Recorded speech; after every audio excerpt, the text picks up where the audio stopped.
Fandalianao anay hatrany avana ny miaraka aminao isaky ny alady mazaina tahaka izao. Tonoana ao tsirairay avy ny fiadanan'ny tompo. Ety amin'ny FJKM mampahidra amin'ny famonjena sy nandam-paritany iarivo avaradrana no anatanterahana ny fampivavahana tamin'ity androany ity. Manasanao ny tompo iaraka aminay hatramin'ny farany. Anio alady 13 oktobra taona 2020. Alady 20 manaraka ny trinité isika amin'ity anio ity. Alady tondrana ambavaka ny radio protestanta na ny FFPM. Riavo milala rehetra ao amin'ny tompo. Ampitomboina ao aminareo ane ny fahasoavana sy ny fiadanana avy amin'Andriamanitra ray sy Kristy Jesosy tompontsika izay nanolotra ny tenany noho ny fahotantsika. Anafany antsika amin'izao miarabelona ratsy fanahy izao araka ny sitrapon'Andriamanitra raitsika. Amen. Mitsangana hanome voninahitra an'Andriamanitra. Ny salamo 2:70, ny 9:20 sy ny 7:20 miarahantsika rehetra mamaky ho fiderana sy fanomezam-boninahitra n'Andriamanitra.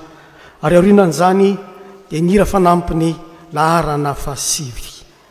Salamo 2:70, 9:20 sy ny 7:20. Rehefa samy miara-mahita dia iarahantsika rehetra mamaky amin'ny anaran'i Jesosy manao hoe: isaorana ane Jehovah Andriamanitra, Andriamanitra ny Israely, izy irery ihany manao fahagagana, ary isaorana mandrakizay ane ny anarany malaza, ary aoka ny tany rehetra hoenika ny voninahiny. Amen dia amen. Amen.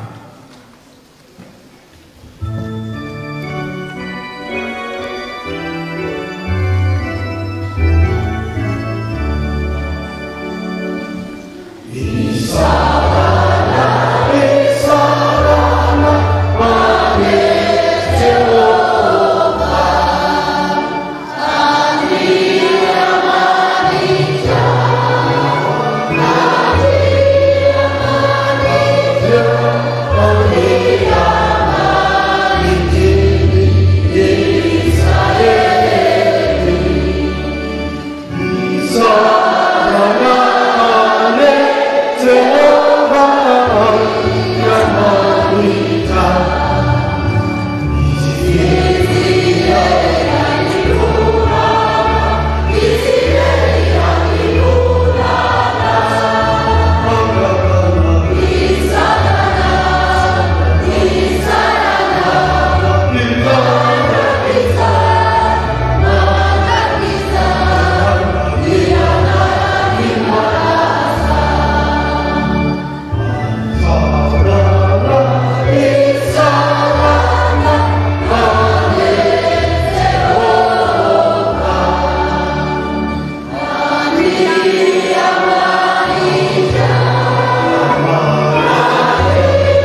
iombona amin'ny vavaka isika riava isoranainao Andriamanitra ny Israely raha mahefa ny zavatra rehetra tompony fiainanay sy mandahatra izany tompony fahefana rehetra ny an-danitra sy ety an-tany lay Andriamanitra ny Andriamanitra rehetra ry tompo ny tompo sy mpanjaka amin'ny mpanjaka misaotranao zay ry tompo Andriamanitra eo no ny amin'ity anio ity zay mahatafavory anay amin'ny anaranao eto amin'ity tempolonao masina ity midery mankalaza manome voninahitra anao satria te hivoky zavatsoa avy aminao izahay ary te hisitraka ny fitahinao te hiaona aminao izahay ary te hametraka ny fiainanay iray manontolo eo am-pialan-tananao ry tompo Andriamanitra eo manatrehanay amin'ity fiviriana masina ity izay hitondranay ambavaka indrindra ny radio protestanta ary ahafahana ihany koa miombona amin'ny kristianina rehetra manerana izao tontolo izao mivavaka amin'ny anaranao afifana masinao manatrehanay mampaherezanay amasino ny tenanay tsirairay avy sy ny fanompona tanterana eto atao votsapanay tompo fa zava-dehibe ny fiarahanay mivavaka teto noho ny amin'ny fanatrehanao dia noho ny amin'ny Jesosy Kristy tomponay ilay maimboninahitra sy laza no entinay maniry sy mangataka izany vavaka izany amen petraka ny fiangonana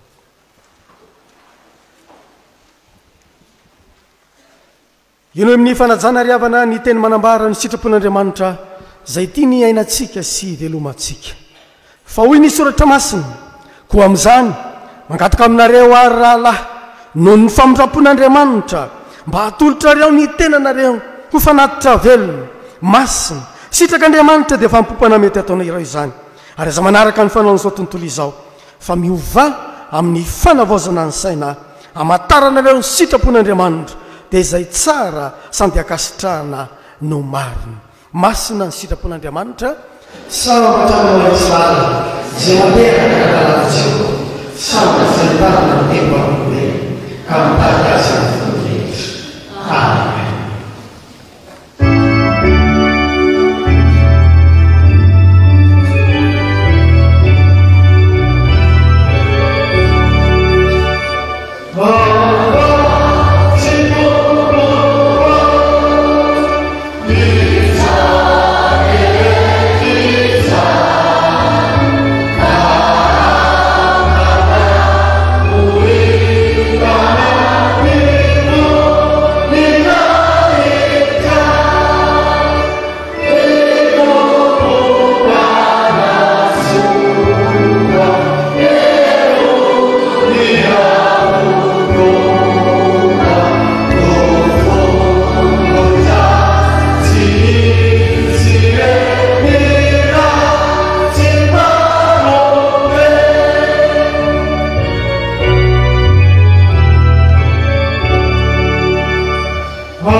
Zany sitrapon'Andriamanitra zany riavana dia matsiaro fa tsy tanteraka isika lay Andriamanitra ivavahantsika dia Andriamanitra ny famindrampo ary mamela atsika hiaiky ny fahotantsika natrehany ahazoantsika antoka ny famelan-keloka andeha ny salamo fadimy amin'ny valopolo andininy voalohany ka hatramin'ny fafito ny arahantsika rehetra mamaky ho fiarahantsika miaiky ny elokontsika eo anatrehan'Andriamanitra ary aorinan'izany dia nira fa 2:7 sy faefatra ny salamo fahadimy amin'ny valopolo no ndeha iarahantsika rehetra mamaky amin'ny anaran'i Jesosy manao hoe Jehova efa nanotitiana amantananao ianao efa nampidinao Jakoba tamin'ny fahabolona voaisitao nyelokolombao voasaronao ny fahotana rehetra efa nampijanona ny fahatezerana rehetra ianao ary mianana ny fahatezerana rehetra iverenao lereka maotra ny famonjenanay ary ampitsara ny fahatezerana aminay notezinao ny manakizay na ianao ampaharetinao tratratarana faramandingo ny fahatezerinao tsy hovelonao anay fa izay mba hifarinolonao aminao asehoenay ny famindramponao Jehova ka omeo anay ny famonjenanao. Amen.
Samy aiky ny fahotantsika tamin'ny finoana sy tamin'ny fitaavana isika riavana mametoky sy fanatenan'Andriamanitra famelany helitsika tsirairay avy ianareo izay mipepaka marina tokoa mitsangana andrainy teny famelan-keloka atolotry ny tompo amintsika aorianany famelan-keloka nira fa 7:7 andininy voalohany sy ny faharoa hoy ny tompo mamelany helitsika amin'ny teny io ity izao n'Andriamanitra tahaka anao izay mamela heloka sady mandalo ny fahatsoniny sisa amin'ny lovany tsy mitana amin'ny fahatezeranao mandrakizay izy fa ty famindrampo amindra fo amintsika indray izy ka nitsakitsaka amin'ny fahotantsika eny arinao amin'ny ranomasina lalina amin'ny fahotany rehetra hanefa fahamarinao an'i Jakoba ianao sy famindrampo amin'ny Abrahama dia ilay niananao tamin'ny razanay hatramin'ny taloha ela tsy anontolo fo aho na andringana fa Andriamanitra aho fa tsy olona ambara amin'ny anaran'i Jesosy Kristy tompo fa voavelany elokareo noho ny anaran'ny masina miderany tompo sambatra ny olona izay voavelany eloka sy voasarina fahotana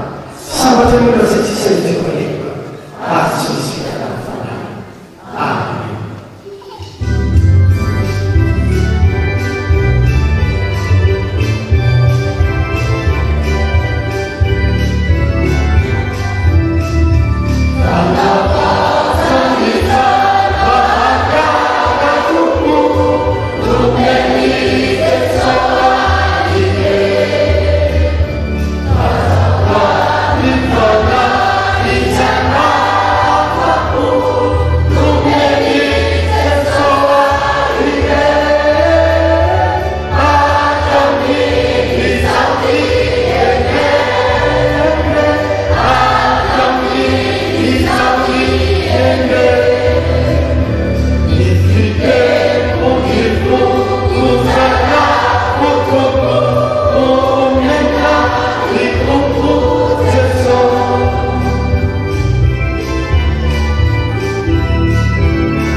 olona voavelaheloko ariavana dia atsangan'andriamanitra ho vavolombelona eto an'izao tontolo izao amin'ny alalan'ny fanambarany finoana andeha rahantsika manonona ny fanekempinoana apôstôlika izay resantsika amin'ny fiangonana masina maneran'izao tontolo izao manao hoe mihinan'andriamanitra ray sy tompanao lanitra sy ny tanana ary mino an' jesosy kristy zanany lavitra nataontsika zay mitolotolona tamin'ny fanahy masina nateraka marivitsy hijanana napatapotokola nomboana tao amin'ny asa fijare matika narety nidina tany an-tenantsika nitsangana tamin'ny maty tamin'ny andro fahatelo niakatra ho any an-danitra petraka eo akavan'andriamanitra kristy avy amin'ny aviny tsara tena sy mbaly nino ny fanahy masina fiangonana masina maneran'izao tontolo izao fiombonany olona masina famelan-kely mpitsangana ny tena maty ary ny fiainana izay amen petraka ny fiangonana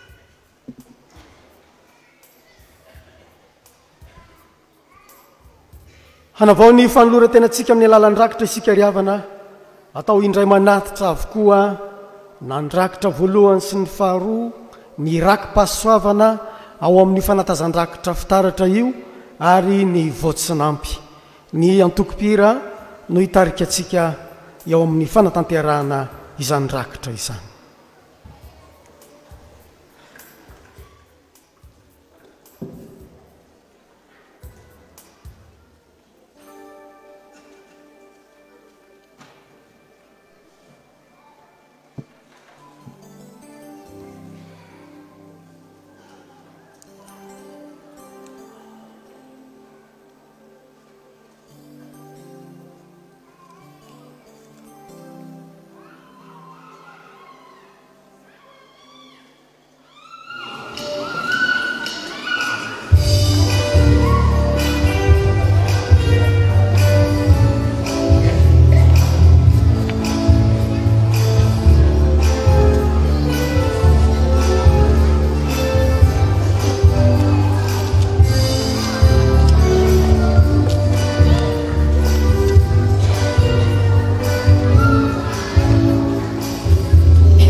Aka itsangatsika ry havana anolotra ny rakitra ho an'Andriamanitra.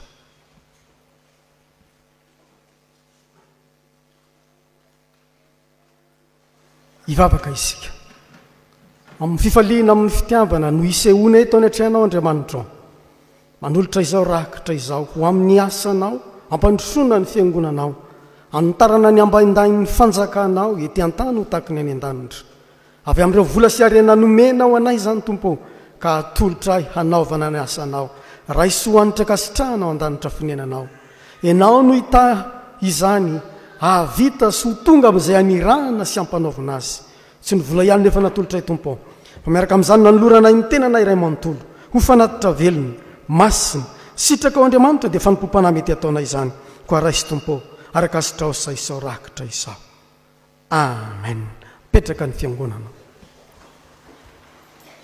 Ny fotoanany fankalazana ny tenin'Andriamanitra izao ry havana dia atombokontsika ao amin'ny fotoanan'ny ankizy sy ny tanora.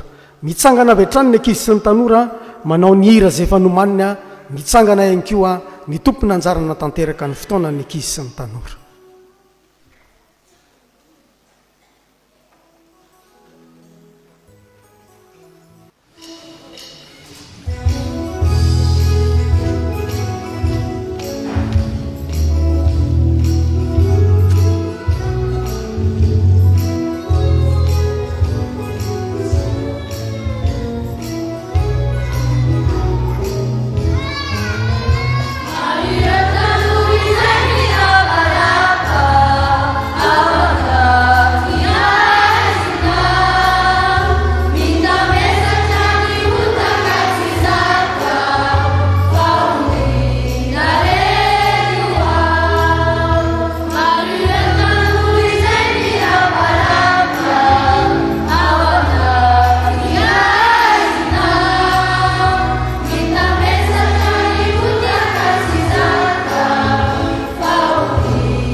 Iaraka ivavaka isika. Andriamanitra mbola misaotra anao indray izay fa tsy nataonao diso anjarany amin'ny teninao reto ankizy madinika sy tanora. Hianatra ny teninao indray izay androany dia mangataka mifanainao masina, ampitombo sy ampitoetra ny teninao aty anatinay. Manatra fian'izao fotoana izao ianao dia mitenenanao Jehova fa voninky ihany ny mpanomponao. Amin'ny anaranao nangatahana izany. Misaotra raha eo. Amen. Petraka isika. Ny tenin'Andriamanitra izay hovakitsika angalantsika afatra indray rakizy dia ao amin'ny filazantsara ny jaune. filazantsarany Jaona toko faha-efatra ambin'ny folo. Filazantsarany Jaona toko faha-efatra ambin'ny folo andininy faha-enina. Filazantsarany Jaona toko faha-efatra ambin'ny folo andininy faha-enina. Rehefa hita zany dia ovakitsika amin'ny anaran'ny Tompo. Fa ho dia sao taminy izao ny lalana sy fahamarinana ary fiainana, tsy misy olona mankany amin'ny ray afa-tsy amin'ny alalako. Averintsika indray. Fa ho dia sao taminy izao ny lalana sy fahamarinana ary fiainana, tsy misy olona mankany amin'ny ray afa-tsy amin'ny alalako. Andeha ho azavaintsika kely tenin'Andriamanitra. Hozy izy ito hoe izao ny lalana sy fahamarinana ary fiainana. Hosolotsika izao io dia i Jesosy Kristy. Raha hosolotsika Jesosy Kristy zany izy dia hoe i Jesosy Kristy lalana sy fahamarinana ary fiainana, dia tsy misy olona mankany amin'ny ray afa-tsy amin'ny alalany. Afa-tsy amin'ny alalan'i Jesosy Kristy. Dia Jesosy Kristy zany lalana ifandraisantsika amin'Andriamanitra. Raha tsy manana an Jesosy Kristy tsika tsy afaka mifandray amin'Andriamanitra. Ka ny afatra ho antsika androany dia mila mandray an Jesosy Kristy tsika raha te hifandray amin'Andriamanitra. Dia andeha ho averintsika ny tenin'Andriamanitra mba ho tadiditsika. Angatana ny lehilahy rehetrarehetra na kely na ny tanora amerina ny tenin'Andriamanitra. Izay lehilahy rehetrarehetra mitsangana.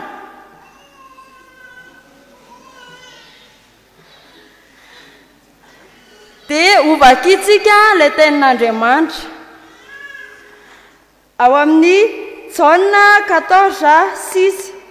Fa ho dia sao taminy izao ny lalana sy fahamarinana ary fiainana, tsy misy olona mankany amin'ny ray afa-tsy amin'ny alalako. Dia mipetraka isika dia mitsangana daholo indray vehivavy kely sy ny vehivavy tanora rehetra amerina n'ity tenin'Andriamanitra ity. Averintsika miaraka. Jaona toko faha-efatra ambin'ny folo andininy faha-enina. Fa ho dia sao taminy izao ny lalana sy fahamarinana ary fiainana, tsy misy olona mankany amin'ny ray afa-tsy amin'ny alalako. Amen. Hipetraka isika dia hivavaka. Andriamanitra, i Jesosy Kristy ny lalana ifandraisanay aminao. Ka mino izay Andriamanitra fa manomboka androany dia vonona izay handray an Jesosy Kristy ho tombo sy mpamonjy anay ary hopelo lalana anay ifandraisanay aminao. Dia mitehirizan'izany teninao izany ianao Andriamanitra aty anatinay. Dia aminaranao nangatana izany misaotra raha eo. Amen. Hira fahenina amin'ny 700 voalohany ihany no iraintsika dia aorian'izany hitsangana amin'ny fandimby ireo mpanompon'Andriamanitra hivavaka sy hamaky ny soratra masina. Enina amin'ny 700 voalohany ihany.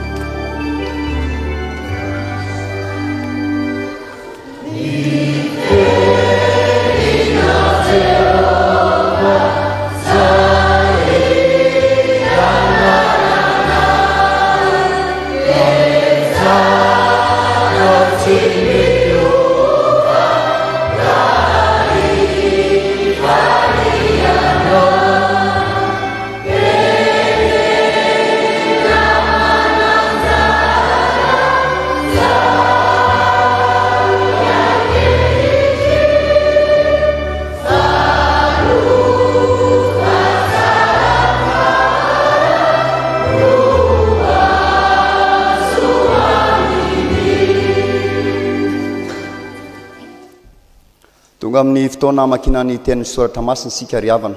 Milohan'izany dia andeha iombona ao amin'ny vavaka sika.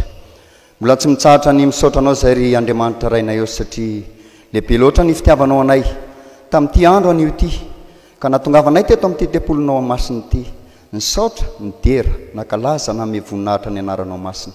Ankehitriny kosa Tompo, tonga ny fotoana andrenesana ny teninao. Sokafo ny foamam-panahinay, hiatrianay izany teninao izany. Ao re mpanomponao izay ranao amaky ny teninao. Tsy hisy ho latsaka izay lazainy ny teninao.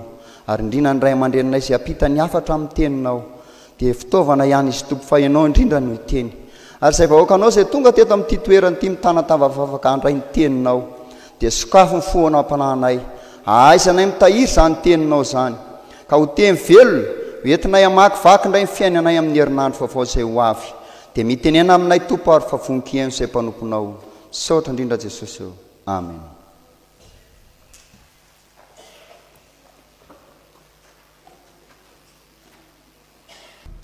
dia ara-maky sy hain'ny tenin'Andriamanitra isika tompoko ao amin'ny Mpanjaka voalohany. Mpanjaka voalohany toko 7 raisina amin'ny 15 ka tsahatra hatramin'ny 15. Mpanjaka voalohany toko 7 15 ka hatramin'ny 15. Rehefa hita dia ho vakiana amin'ny anaran'ny Tompo. Tao Gibeona no nisehoan'ny Jehova tamin'ny Solomona tamin'ny nofy izany. Tamin'ny nofy no nialina, ary hoy Andriamanitra, angatao izay tianao omeko anao. Dia hoy Solomona, ianao efa naneho fahasoavana lehibe tamin'ny Davida raiko mpanomponao, araka ny nandehanany teo anatrehanao tamin'ny tsy fivadiana sy ny fahamarinana ary ny fahitsiany fony taminao, ary ianao efa nitahiry izao fahasoavana lehibe izao ho azy. Dia nanomezanao azy zanakalahy hipetraka eo amin'ny seza fiandriana tahaka ny amin'izao anio izao. Anankehitriny Jehovah Andriamanitra, ianao efa nampanjaka ahy mpanomponao andimby an'i Davida raiko, nefa izao dia mbola zaza ihany, ka tsy fantatro akory izay fivoaka sy fiditra.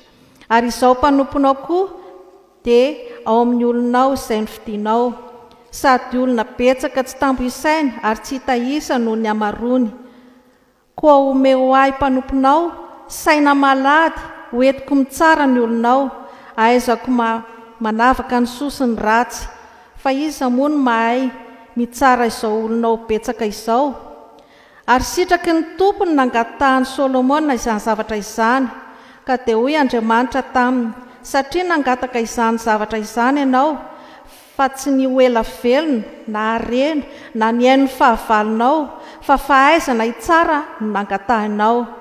Dia indro efa nanao araka ny teninao aho, ka indro efa nanome anao saina eny sady mahiratra, ka tsy nisy tahaka anao teo alohanao, ary tsy hisy ho tahaka anao ny ato aorianao. Ary na izay tsy nangatahinao aza dia efa nomeko anao koa, dia harena sy voninahitra, ka tsy hisy mpanjaka tahaka anao amin'ny andronao rehetra. Ary raha handeha amin'ny lalako ianao ka hitandrina ny lalako sy ny didiko tahaka nandehanan'i Davida rainao, dia ataoko ela velona ianao. Ary dia nahatsiaro Solomona ka indro fanofy izany. Amen. Toy izantsika amin'ny famakiana ny tenin'ny soratra masina, izany dia hitantsika ao amin'ny filazan'ny tsara ny soratany Jaona toko 7 raisina manomboka amin'ny 420 ka hatramin'ny 430. Jaona toko 7 raisina manomboka amin'ny 420 ka hatramin'ny 430. Rehefa hita dia mivaky toy izao amin'ny anaran'i Jesosy. Dia niantso ilay jamba teo aloha indray izy ka nanao taminy hoe, omeo voninahitra Andriamanitra, izahay mahalala fa mpanota izany lehilahy izany. Fa izy namaly hoe, tsy fantatro na mpanota izy na tsy, zavatra iray aloha ihany ny fantatro, jamba aho teo aloha fa mahiratra aho izao. Dia hoy izy taminy, inona nataony taminao? Nanahoana nge no nampahira tamin'ny masinao?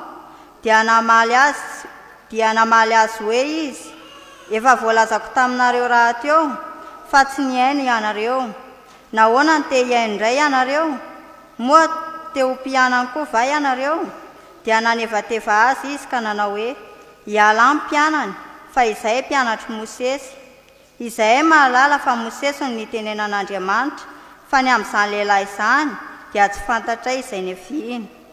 Raha lehilahy namaly azy hoe, mba mahagaga koa lahy izany, fa tsy fantatrareo izay niaviany nefa nampahiratra ny masoko izy. Fantatsika fa Andriamanitra tsy mihaino ny mpanota fa izay mivavaka aminy sy manao ny sitrapony no enoiny.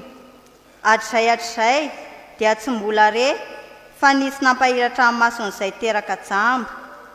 Raha tsy avy amin'Andriamanitra izany lehilahy izany dia tsy mahefa na inona izy. Ary namaly ireo ka nanao taminy hoe tena teraka tamin'io tahialahy ka ela indray vanina mpianatra anay dia norohainy izy. Amen.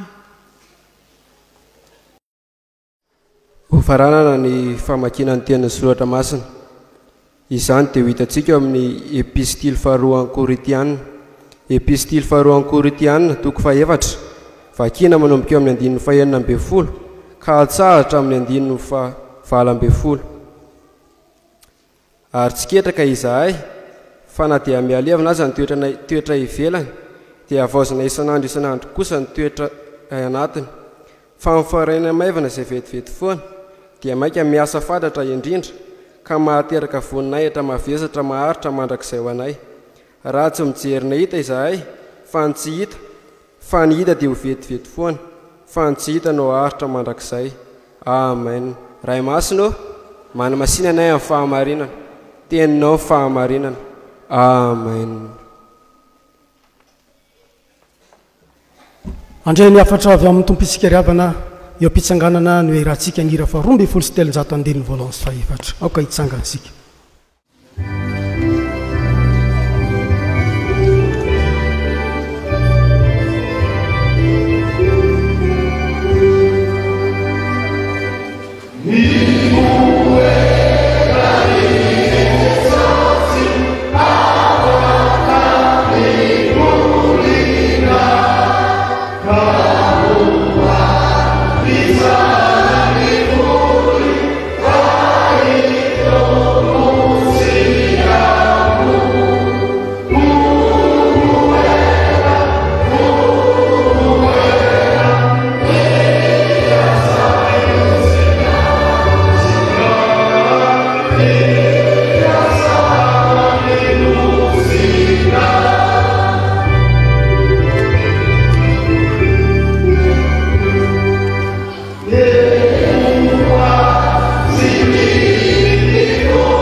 Amity alahady faharoa ty riavana izay iainatsika hatrany nolohevitra manerana ny sanefitsika ema hoe miavao ao amin'ny tompo ny mpino dia ny taratasy nosoratan'ny apôstôly Paoly ho an'ny fiangonana tao Korinto. Koritianina faharoa toko faha-efatra andininy faha-12 ka hatramin'ny faha-12 no hotoriana sy ho azavaina amintsika amin'ity anio ity. Ny vanim-potoana iainatsika riavana ny zava-misy rehetra manodidina atsika dia ahitana taratra sy atsapana fa mikorotana izao tontolo izao. Betsaka ny farabana miatra etsero na ny fiarahamonina zany na ny fisainana zany eny fa hatraty amin'ny fiangonana azy dia hahitana ny amin'izay mety ho tsy fitovikevitry ny olona ka mety hitondra ho amin'ny faharavana sy ny fahasimbana. Ary izany ny zava-misy tamin'ny fiangonana tao Korinto. Nisy olana be tamin'ny fiangonana tao Korinto satria nisy fitokotokoana sy fizarazarana tao. Nisy ny teny hoe zay an'i Paoly, zay an'i Apôlôsy, zay an'i Kristy. Nisy fitondrantena mamofady tao ka ilay lehilahy nanambady ny renikeliny. Nisy ny kristianina miady eo anatrehan'ny tsy mino. Nisy ny kristianina izay mbola nanaraka tamin'ny fanimpotsampy. Izany rehetra izany no nanery ny apôstôly paoly tsy maintsy nanoratra ity koritianina faharoa ity indray ho fanarenana ny fiainan'ny fiangonana, ho fanitsiana ny fiainan'ny fiangonana. Koa izany no antony afatra lehibe izay ampitaina amintsika amin'ny teny ity manao hoe ny fiangonana miavao, ny fiangonana miavao. Inona ry havana no takiana na andrasana amin'ny fiangonana mba tena hiavao tokoa ny fiangonana? Ety am-piandohana tsara ny manamarika, tsara ny manamafy fa na inona ezaka ataontsika olombelona, tena asan'Andriamanitra madiodio mihitsy no manatanteraka ny asam-panavaozana ny olona sy izao tontolo izao, ahatonga ny olona sy izao tontolo izao ho amin'ny fahatsarana, ho amin'ny fahatanterahana arak'izay naharian'Andriamanitra azy hatramin'ny voalohany. Ary ity perikopa izay torina sy ambara amintsika ity dia tena ezaka sy dingana izay hatao ahatonga ny fiainan'ny fiangonana sy izao tontolo izao hiavao indray, ho tonga ho amin'ny fahatsarana, ho tonga ho amin'ny filaminana, ho tonga ho amin'ny fiadanana. Ny fiangonana miavao, inona ary no andrasana sy antenaina amin'izany atao hoe fiangonana miavao zany? Voalohany, ny fiangonana miavao ry havana dia miavao amin'ny toetra, miavao amin'ny toetra. Zao no lazain'ilay andininy fahenina amby folo, ary tsy ketraka izahay fa na dia mialevina aza ny toetra ivelany dia vaoziny isan'andro kosa ny toetra ianatiny. Ny dika teny ombonana dia milaza tahaka izao: izany ny tsy mahaketraka anay fa na dia mialevina aza ny mahaolona eto ivelany dia mavao isan'andro kosa ny mahaolona ao anatiny. Raha mitenin'ny apôstôly Paoly eto hoe ny toetra ivelany, tsy dia tena le toetra hoe ratsy toetra na tsara toetra akory no tena tiany ho izingizinina sy atongavana, mety tafiditra ao anatiny ihany zany. Fa ny tena tian'ny Paoly atao dia zao: ahatonga lay olona taloha, le olona tsy mino, le olona tsy nandray an'i Kristy ho tonga olom-baovao. Ary azo adika zany hoe fahateraham-baovao indray, izay ny tena tiany hoe toetra vaovao. Ary dia ny famelan-keloka izay ataon'Andriamanitra amintsika ry havana dia tena fanavaozan'Andriamanitra hataony amintsika hahatonga antsika miavao ao amin'izany toetra izany. Araka izany ry fiangonana, ny tian'Andriamanitra hatongavana ary tian'ny apôstôly Paoly hotsindrina raha manoratra ity taratasy ity dia zao: hisin'ny fiavaozam-piaina mpanompoana, hisin'ny fiavazana eo amin'ny fanolorantena, hisin'ny fiavazana eo amin'ny finoana indrindra. Satria izany no tena fahateraham-baovao. Ary ny apôstôly Paoly amin'ny teny hoe raha misy olona amin'ny Kristy, olom-baovao izy, efa lasa ny zavatra taloha, indreo fa tonga vaovao ireo. Ry havana, miantso antsika amin'ny Tompo amin'ity volana oktobra ity indray izay ainantsika ity loha hevitra vaovao ity, fa te hanavao atsika amin'ny toetra atsika sy ny fomba atsika, ny maha izy azy atsika, ny maha olombelona atsika, saina, vatana, fanahy Andriamanitra. Fa izany no antsiana hoe fiangonana miavao. Faharoa, ny fiangonana miavao mahajoro amin'ny fahoriana sy ny olana ety an-tany. Ny andininy fafito amby folo no ahitantsika izany: ny fiangonana miavao dia mahajoro amin'ny fahoriana sy ny olana ety an-tany. Raha matsiarotsika ry havana, isaka misy fahoriana, isaka misy fahafatesana miditra atao am-piangonana dia matetika ampiasainy io soratra masina io izay ilazany fa ety amin'izao tontolo izao dia ahitantsika fahoriana ary tsy azontsika elany izany. Eto anefa ny apôstôly Paoly mihitsy no manambara ny tenany fa tena niaritra ny fahoriana izy, niaritra ny fanenjehana izy, tsy neken'ny olona amin'ny maha-apôstôly azy hanika nyrabirabin'ny olona, no tevatevain'ny olona, no aratsin'ny olona, tsy natokisan'ny olona. Izany ny fahoriana, izany ny fanenjehana nahazo ny apôstôly Paoly. Ary ampitaina amin'ny fiangonana fa mety ahazo ny fiangonana zany, mety hiatra amin'ny fiangonana izany fanenjehana sy fanaratsiana izany, izany tsy fitokiana ny amin'ny maha olon'andriamanitra izany. Izao nefa no ambaran'ny Paoly hoe aoka ajoro ao anatin'izany fahoriana sy olana ety an-tany izany isika. Ary io ry havana dia tena misy fifamatorana ny amin'ny atao hoe faharetana, ny amin'ny atao hoe fiaretana, ny amin'ny atao hoe fahatokiny. Misy ifandraisany ao anatin'izany. Ary zany rehetra izany nefa dia tena asan'ny finoana ao anatin'ny olona tsirairay avy. Tsy misy olona mahajoro na mahatrika ny fahoriana fa na ny olona mitolefika na ny olona mamoy fo, fa ny finoana irery ihany no aizany olona miatrika sy mijoro ao anatin'izany fahoriana izany. Ry havana, ny tontolo mpiarahamonina misy atsika, ny zava-misy iainantsika dia ahitana tsy ny fahafatesana ihany akory ny zava-manjo atsika ankehitriny na ny mampahory atsika, fa na ny fahasarotan'ny fiainana, ny an'ny aretina tsy fatam-piaviana, na ny fikorontanany toetoetrano, izany rehetra izany mampahory atsika avokoa. Mitaona atsika nefa ny soratra masina eto, mila mahajoro isika, miatrika ireny fizantoetra ireny, hahatonga atsika fiangonana miavao. Fa telo sady farany, ny fiangonana miavao mahazo antoka ny fiainana mandrakizay, mahazo antoka ny fiainana mandrakizay. Ny andininy fahavalambifolo dia hoy ny ambarany hoe raha tsy mijery ny hita izahay fa ny tsy hita, fa ny hita dia ho vetivety foana, fa ny tsy hita no aharitra mandrakizay.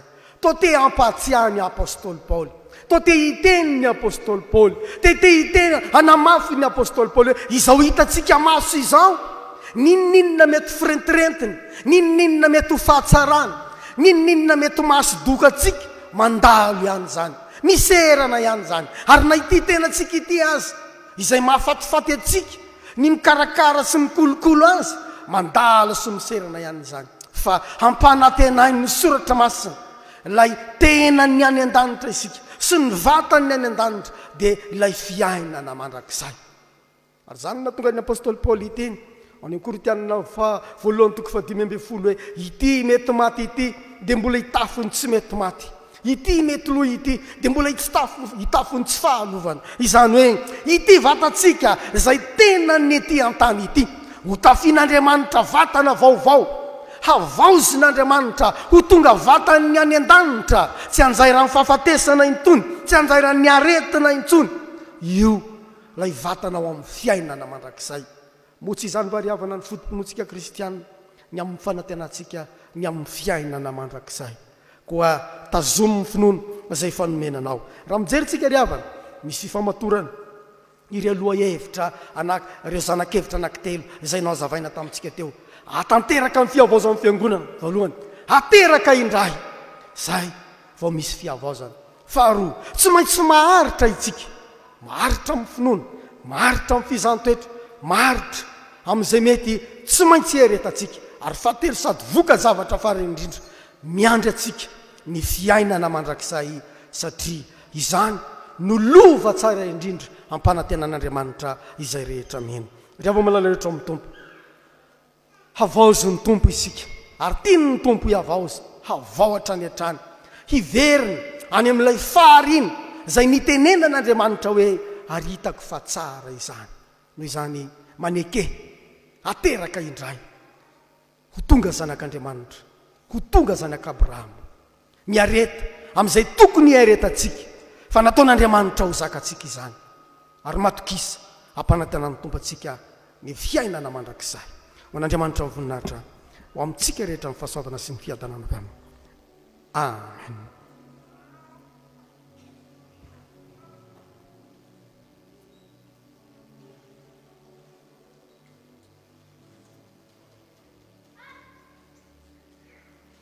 Hivavaka isika, tompo Andriamanitra eo, Andriamanitra tsara ianao sady mpanao ny tsara, hatramin'ny voalohany no arianao tsara izao rehetra izao. Indrisy nefa tompo ao, tafasaraka taminao izahay, satria tsy natandrona akory lay zavatra kely indrindra tokony notandremanay, dia nididinao sy ny fitsipikao. Ary zany nahatonga anay ho tafasaraka taminao. Soiany nefa tompo Andriamanitra tsy miova ianao, Andriamanitra tsara ianao ka miasa, te hanavao anay indray, hamerenana lay endrika ao izay rava ty anatinay. tompo andriamanitra eo indreto izahay manolo tena diovy izahay havaozy izahay ho tonga zanakao na dia misy aza fahoriana solana ampahareto izahay ary mananteny izahay isitraka ny fiainana mandrak'izahay mivavaka aminao zay ry tompo andriamanitra ay ho an'izay rehetra tonga ny vavaka teto mitahi mampahireza mamindrafo raha isan-tanana ny fiainany ataovy mazantoka ny famonjeny efa homaninao izy ireo mitahiny asa fivelomany rehetra mitahiny fiainam-panimpony mitahiny ankonany ny momba azy rehetra sy no avy ny ray manontolo izay rehetra mararo ositranonao izay manana olana hovahanao raha misy nydona amin'ny fahoriana ampahirezinao raha misy kivy sy mamoy fo apitrakao mivavaka izay ho an'ny fiainana izao tontolo izay mikorotana mba hitsofoana andriamanitra ho avaozinao mivavaka izay ho an'ny Madagasikara sy ny vahoaka malagasy mba hatahotra anao ka hiasanao ny asa-panavaozana mivavaka aminao zay amin'ny fiangonan'i Jesosy Kristy eto Madagasikara sy ny tompona ndraikitrisanambaratonga mivavaka aminao zay ho amin'ny radio protestanta sy ny asa fampielezana ny filazantsara zay ataony mivavaka aminao zay ho an'ny fahazavana televiziona sy ny radio fahazavana izay miezaka mitory ny filazantsaranao amin'ny ainao manjery manerana ny Madagasikara sy izao tontolo izao mivavaka aminao zay andriamanitra ny am'terinandro vaovao zay omenao anay ity ny programanay ny fikasanay rehetra apetraka eo am-pialatananao mino sy matoky izay fa andriamanitra mamaly vavaka ianao koa ny vavaka ay dia akambanay amin'ilay vavaka nampianarinao manao hoe rainay eo izay miandanitra masinina ny ninarana ho tonga ny ny fanjakanao atao any ny sitraponao ety antany takany miandanitra meonay n'izy zany nasa zao anay ary mamelany elokay tahaka ny namelanay izy meloka taminay ary aza mitondra anay amin'ny fakampanahy fa mahafahanay amin'ny ratsy anao ny fanjakana sy ny hery ary ny fininahitra mandrakizay amarana izao fampapavahana zao tsika riavana ako hitsangana anao nira fa nampy ny 7:50 ho tonona ny tsodrano orinan'izay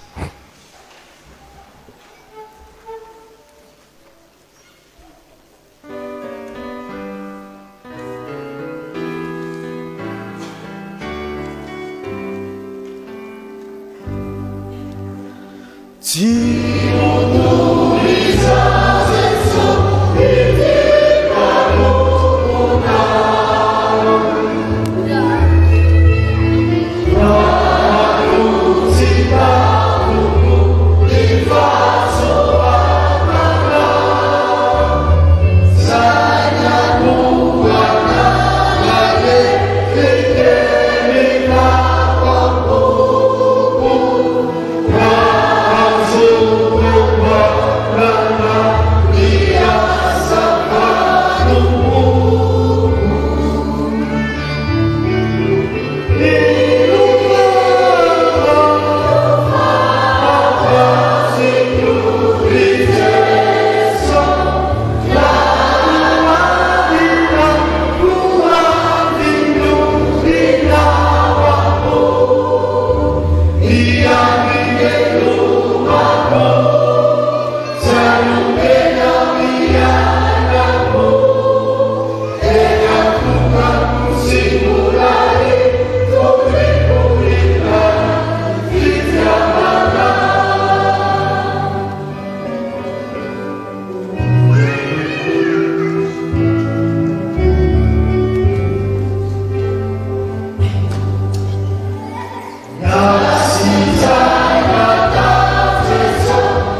tanteraka aminareo ny tsodrano zay tononona somena amin'ny anarany Jesosy Kristy tompo.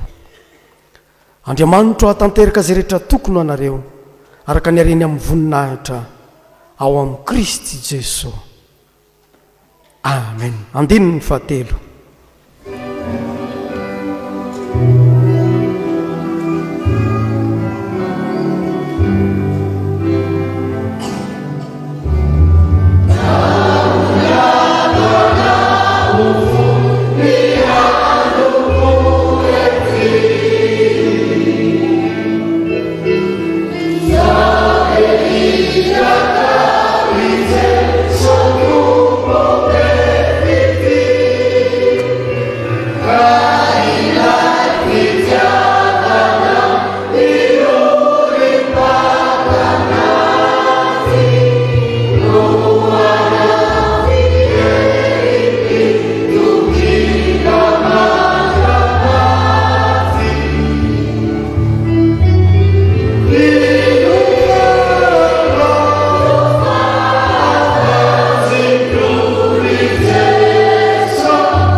Petraka ianareo mivavaka mangina riavana.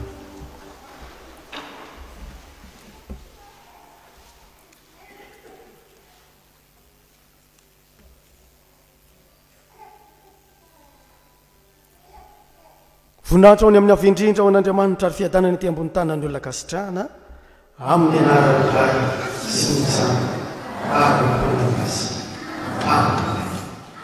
Isarantsika ny tompo ravana afaka niarany omina tao anatiny ny fampovavahana iny isika dia isarantsika ihany koa ny synode apartany arivo avaradrano tamin'ny alalan'ny FJKM Paidra Lampo famonjena nitarika isika tao anatiny izay fampovavahana izay inona santenaina fa samy avao amin'ny tompo daholo isika menakavy izay nandray izao fampovavahana izao tany misy atsika tsirairay avy tany dia izay ihany koa mamarana izao fotoanantsika izao mamay fotoananao izay ho manaraka indray veloma tompoko.